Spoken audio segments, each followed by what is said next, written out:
بسم اللہ الرحمن الرحیم۔ السلام علیکم۔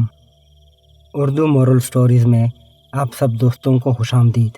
ایک بادشاہ تھا جسے اللہ تعالیٰ نے ایک ہی بیٹی سے نواز رکھا تھا۔ اس شہزادی کا نام الماس تھا۔ وہ شہزادی بہت پیاری اور خوبصورت تھی۔ شہزادی الماس جتنی پیاری تھی اتنی ہی اس کی عادتیں بھی اچھی تھیں۔ وہ بچی ہونے کے باوجود ہر کسی کے دکھ سکھ میں کام آتی۔ اسی وجہ سے سب لوگ اپنی اس پیاری سی شہزادی کو بہت پسند کرتے تھے۔ ابھی شہزادی الماس چھوٹی ہی تھی کہ بیمار پڑ گئی۔ بیمار بھی ایسی کہ دیکھتے ہی دیکھتے بستر پر لگ کر رہ گئی۔ بادشاہ نے اپنے ملک میں موجود سب حکیموں سے شہزادی الماس کا علاج کروایا، لیکن ذرا بھی افاقہ نہ ہوا۔ اس کی سہیلیاں اس کا دل بہلانے کی کوشش کرتی۔ شہزادی الماس کے رشتہ دار اس کی خیریت پوچھنے آئے۔ بادشاہ نے شہزادی کے لیے ایک سے بڑھ کر ایک کھلونا منگوایا، لیکن شہزادی کا دل بہلا نہ اس کی طبیعت سنبھلی۔ وہ گزرتے وقت کے ساتھ ساتھ کمزور ہوتی چلی گئی۔ پھر ایک وقت ایسا آیا کہ سب حکیم شہزادی الماس کی زندگی سے مایوس ہو گئے۔ بادشاہ بہت پریشان تھا۔ اس نے اعلان کروا دیا کہ جو شہزادی کا علاج کرے گا اسے منہ مانگا انعام دیا جائے گا، لیکن اس اعلان کا بھی کوئی فائدہ نہ ہوا۔ بادشاہ مایوس ہو چکا تھا کہ ایک دن اس کے دربار میں کسی دور دراز ملک کا ایک آدمی آیا اور بولا، بادشاہ سلامت، جان کی امان پاؤں تو کچھ عرض کروں۔ بادشاہ نے جب اسے جان کی امان دی تو وہ آدمی بولا، میں ایک حکیم ہوں، شہزادی کا علاج کرنا چاہتا ہوں۔ بادشاہ نے اسے اجازت دے دی۔ حکیم نے شہزادی کا علاج کرنا شروع کر دیا۔ شہزادی الماس کی طبیعت سنبھلنے لگی، لیکن مکمل صحت یاب نہ ہوئی۔ یہ دیکھ کر ایک دن حکیم نے بادشاہ سے عرض کی، بادشاہ سلامت، شہزادی کی مکمل صحت یابی کے لیے ایک دوا کی خاص ضرورت ہے۔ بادشاہ نے کہا، حکیم ہمیں جلدی سے بتاؤ کہ وہ کون سی دوا ہے، ہم اسے ابھی حاضر کیے دیتے ہیں۔ ہمیں اپنی بیٹی کی زندگی سے بڑھ کر کوئی چیز پیاری نہیں۔ حکیم نے فرمایا، بادشاہ سلامت، وہ دوا صرف ایک حکیم کے پاس ہے، اور وہ حکیم یہاں سے شمال کی طرف 7 دریاؤں، 7 جنگلوں، 7 میدانوں اور 7 پہاڑوں کے پار دور، بہت دور رہتا ہے۔ وہ دوا اگر 2 مہینے تک نہ آئی اور شہزادی کو نہ دی گئی تو پھر شہزادی الماس زندہ نہیں بچ سکے گی۔ نہیں، ایسا مت کہو، ہمیں شہزادی کی زندگی چاہیے، خواہ اس کے لیے ہمیں اپنی بادشاہت ہی کیوں نہ قربان کرنی پڑے۔ یہ باتیں دربار میں موجود ایک نوجوان ظہور بھی سن رہا تھا۔ ظہور ایک حوصلہ مند نوجوان تھا۔ وہ بہت طاقتور اور شہسوار تھا۔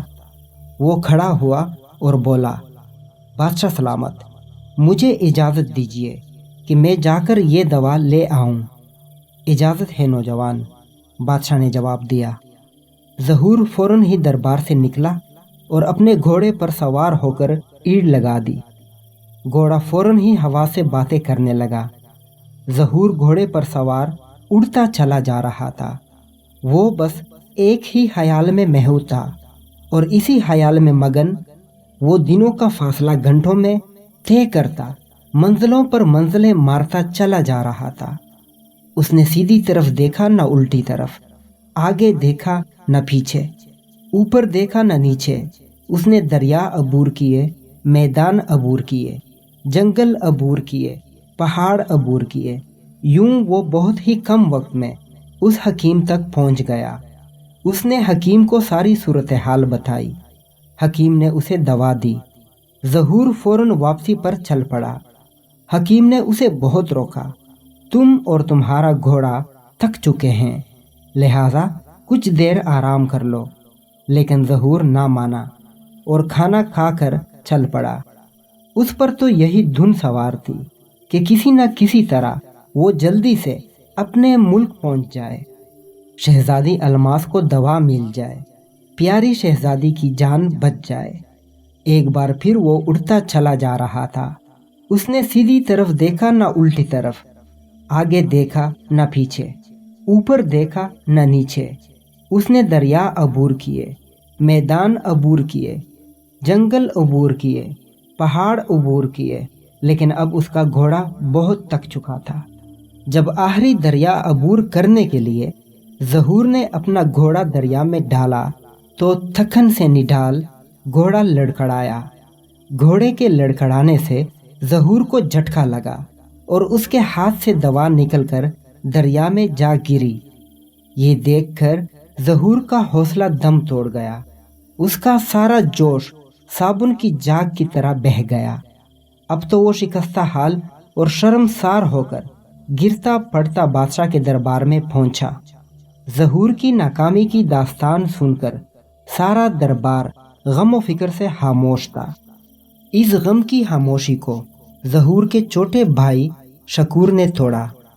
بادشاہ سلامت، مجھے اجازت دیجیے کہ میں شہزادی الماس کے لیے دوا لا سکوں اور اپنے بھائی کی ناکامی کا داغ دھو سکوں۔ بادشاہ نے اجازت دے دی۔ شکور بھی اپنے بھائی کی طرح ایک باحوصلہ نوجوان تھا، شمشیر زنی کا ماہر اور شہسوار تھا۔ اجازت ملنے پر وہ دربار سے نکلا اور گھوڑے پر سوار ہو گیا۔ پلک جھپکتے ہی ہوا ہو گیا۔ اس نے دن دیکھا نہ رات۔ اس نے صبح سفر کیا، اس نے شام سفر کیا، اس نے دریا عبور کیے، اس نے میدان عبور کیے، اس نے جنگل عبور کیے، اس نے پہاڑ عبور کیے۔ اس دوران اس نے سیدھی طرف دیکھا نہ الٹی طرف، آگے دیکھا نہ پیچھے، اوپر دیکھا نہ نیچے۔ اپنی دن میں مگن شکور اپنے بھائی ظہور سے بھی کم مدت میں حکیم کے پاس پہنچ گیا۔ حکیم سے دوائی لی، حکیم نے اسے کھانا کھلایا اور اسے 1-2 دن آرام کرنے کو کہا، لیکن شکور پر تو ایک ہی دھن سوار تھی، دوا پہنچانے کی دھن۔ وہ بھی واپس چل پڑا۔ سفر کے دوران اسے لگا کہ گھوڑے کی نال ڈھیلی ہو چکی ہے، لیکن اس کے پاس وقت کہاں تھا۔ اسے تو جلد سے جلد دربار میں پہنچنا تھا، بادشاہ کو دوا دینی تھی، اپنی شہزادی کی جان بچانی تھی۔ اسی دھن میں مگن وہ منزلیں مارتا اٹھتا چلا گیا، اور اب اس کے سفر کا آخری مرحلہ باقی تھا کہ اس کے گھوڑے کی نال گر گئی اور اسے پتہ بھی نہ چلا۔ اب جو گھوڑے کا پیر نوکیلے پتھر پر پڑا تو وہ وہیں گر گیا۔ شکور کے ہاتھ سے دوا نکل کر زمین پر بکھر گئی۔ ظہور کی طرح شکور بھی گرتا پڑتا، خالی ہاتھ، شکستہ حال و شرمسار ہو کر دربار میں پہنچ گیا۔ اس کی ناکامی کی داستان سنتے ہی دربار میں صفِ ماتم بچھ گئی، کیونکہ حکیم کی دی ہوئی مدت سے 45 دن گزر چکے تھے، اب صرف 15 دن باقی تھے۔ یہ حالات دیکھ کر 2 اور جوانوں نے جانے کی اجازت مانگی، لیکن وزیر اعظم بولا، بادشاہ سلامت، اس بار اپنے اس نمکخوار کو اجازت دیجیے، یقین کامل رکھیے کہ میں کامیاب لوٹوں گا۔ بادشاہ نے کہا، وزیر اعظم، تمہاری عمر اس قابل نہیں کہ اتنا طویل اور پرمصائب سفر طے کر سکو۔ وزیر اعظم نے کہا، عالی جاں، اس سفر کو صرف تجربے کار ہی طے کر کے مہم میں کامیابی حاصل کر سکتا ہے۔ ان پرجوش جوانوں کی جتنی عمر ہے اتنا میرا تجربہ ہے، لہٰذا مجھے اس سفر پر جانے دیجیے۔ بادشاہ کچھ دیر سوچتا رہا، پھر اس نے اپنے دانا اور زیرک وزیر اعظم کو اجازت دے دی۔ اجازت ملنے پر وزیر اعظم نے سب سے پہلے ایک بہترین گھوڑا منتخب کیا، پھر سفر کے لیے سامان تیار کیا، سفر کے بارے میں معلومات حاصل کیں، اور آخر کار وہ سفر پر روانہ ہو گیا۔ اس نے سفر کی منصوبہ بندی کچھ یوں کی کہ نہ وقت ضائع ہو اور نہ ہی جلد بازی ہو، کیونکہ جلدی کرنے سے اکثر کام خراب ہو جاتے ہیں۔ اس نے پوری متانت اور صبر اور سلیقے سے سفر کا آغاز کیا۔ سفر شروع کرنے سے پہلے وہ اللہ تعالیٰ سے اپنی کامیابی کی دعا کرنا نہیں بھولا تھا۔ پورے راستے میں وہ ہر چیز پر غور کرتا گیا، نہ اس نے وقت ضائع کیا نہ جلد بازی کی۔ اس نے دریا عبور کیے، جنگل عبور کیے، میدان اور پہاڑ عبور کیے، اپنی مقرر کردہ منزلوں پر قیام کر کے خود بھی تازہ دم ہوتا اور گھوڑے کو بھی تازہ دم ہونے دیتا۔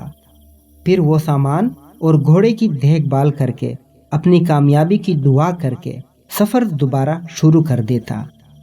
اس نے بھی اتنی ہی مدت میں سفر کیا جتنا وقت شکور نے لیا تھا۔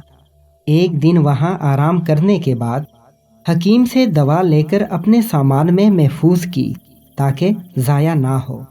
وزیر اعظم نے اسی متانت اور یکسوئی کے ساتھ اپنے واپسی کے سفر کا آغاز کر دیا۔ اس نے پہاڑ عبور کیے، دریا، جنگل اور میدان عبور کیے۔ وہ پورا سفر طے کر کے کم وقت میں دربار میں حاضر ہو گیا۔ شہزادی الماس کو دوا دی گئی، اللہ تعالیٰ نے اسے شفا دی۔ بادشاہ نے خوشی کا جشن منانے کا حکم دیا۔ ہر طرف خوشی ہی خوشی تھی، خزانوں کے منہ کھل گئے تھے۔ بادشاہ نے وزیر اعظم کو ڈھیر سارے انعام سے نوازا اور اعتراف کیا کہ بڑھاپے کے تجربے کے سامنے جوانی کے جوش کی کوئی اہمیت نہیں ہوتی۔